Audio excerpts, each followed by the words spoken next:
اور یہ تعزیہ کچھ اور نہیں ہے بلکہ ذریعہ حسین کی شبیہ ہے۔ اپنے ہاتھ کو تعزیے کی طرف بڑھانے سے پہلے یہ سوچ لینا کہ یہ ہاتھ تعزیہ پہ بعد میں جاتا ہے، حسینیوں کے گریبان پہ پہلے آتا ہے۔ اور میں تمہیں یہیں سے پیغام دینا چاہتا ہوں، میں نے سنا کہ کسی ملعون نے امام حسین علیہ السلام کی تعزیے سے بے حرمتی کرنے کی کوشش کی۔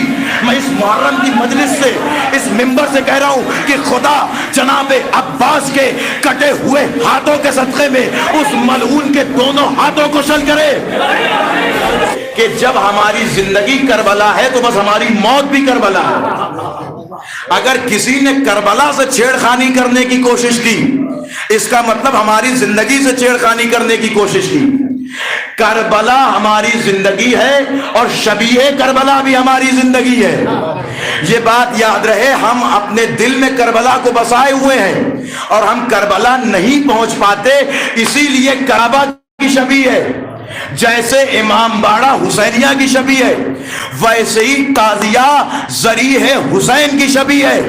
اور یہ بات یاد رہے کہ تاریخ نے لکھا کہ ذریعہ امام حسین پر 9 مرتبہ حملے کیے گئے۔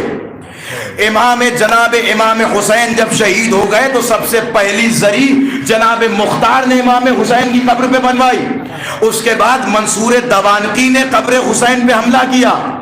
اس کے بعد ابراہیم بن دیزج نے متوکل کے حکم سے ذریعہ حسین پہ حملہ کیا۔ اس کے بعد سعودیہ کے چند وہابیوں نے ذریعہ حسین پہ حملہ کیا۔ لیکن جہاں یہ ہسٹری موجود ہے وہی یہ بھی موجود ہے کہ جس نے بھی روضہ حسین پر حملہ کیا، نہ اس کا نام پتا ہے نہ اس کی نسل میں سے کسی کا نام پتا ہے۔ بھائی پہنچے آپ، میں کیا پڑھنا چاہتا ہوں؟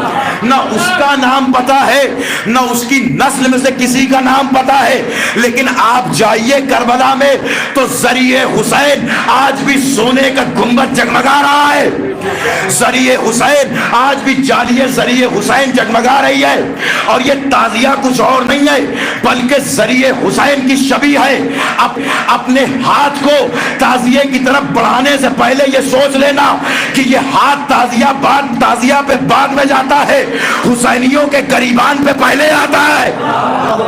اور میں تمہیں یہیں سے پیغام دینا چاہتا ہوں، میں نے سنا کہ کسی ملعون نے امام حسین علیہ السلام کی تعزیے سے بے حرمتی کرنے کی کوشش کی۔ میں اس محرم کی مجلس سے، اس منبر سے کہہ رہا ہوں کہ خدا جناب عباس کے کٹے ہوئے ہاتھوں کے صدقے میں اس ملعون کے دونوں ہاتھوں کو شل کرے۔ خدا اس کے اوپر بھی لعنت کرے، اس کے باپ پہ بھی لعنت کرے، اس کے خاندان پہ بھی لعنت کرے، جو اس کا سپورٹ کر رہا اس پہ بھی لعنت کرے۔ تم سمجھتے کیا ہو؟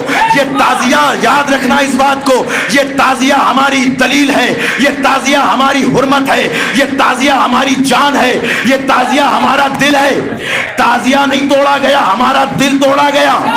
اور اگر دل ٹوٹ جائے تو انسان مردہ ہو جاتا ہے۔ اور یاد رہے کہ جب ہم مردہ ہو گئے تو اب مردے سے سب ڈرتے ہیں، مردہ کسی سے نہیں ڈرتا۔ اس لیے ہوش و حواس میں رہو، دماغ کو، اپنے استنباط کو اور اپنے ترائب کو قابو میں رکھو۔ اگر ہم دیش کے وفادار اور اگر ہم ملک کے وفادار ہیں تو ہمیں اس ملک کے فنڈامنٹل قانون، ہمارے جو مولک ادھیکار ہیں ان پر عمل کرنے کی توفیق بھی ہمیں ہے۔ بھائی ہم کہاں جا رہے ہیں تمہارے پاس؟ جب ہم اپنے گھر میں بیٹھے ہوئے ہیں تو ہمیں گھر سے باہر کیوں لا رہے ہو؟ یہ بات یاد ہے کہ جب ہم گھر میں بیٹھتے ہیں تو گھر میں مجلس کرتے ہیں، لیکن اگر ہم باہر آ گئے تو باہر کربلا بنا دیتے ہیں۔ اس لیے کہ ہم نے یہ جذبہ امام حسین علیہ السلام سے سیکھا ہے۔ اختیار میں رہیے، ہمیں اپنے فنڈامنٹل قانون پتہ ہے، ہمیں اپنے مولک ادھیکار پتہ ہے۔ آپ نے حد کر دی ہے، طریقہ ختم کر دیا۔ یہ کیا طریقہ ہے؟ آپ کیا چاہتے ہیں ہم سکون سے رو بھی نہ پائیں؟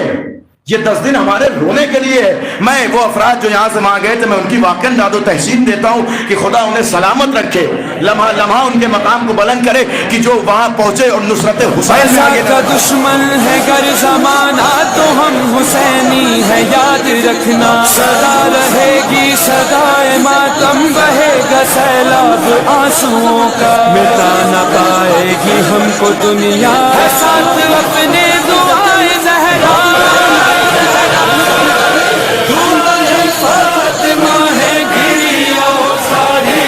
چھوڑیں گے، ہم اپنی جان دے دیں گے، عزا کا دشمن ہے گر زمانہ تو ہم حسینی ہے یاد رکھنا، سدا رہے گی صدائے ماتم، بہے گا سیلاب آنسوؤں کا، مٹا نہ پائے گی ہم کو دنیا، ہے ساتھ اپنے دعائے زہرا، دعائے فاطمہ ہے گری اور ساری نہ چھوڑیں گے، ہم اپنی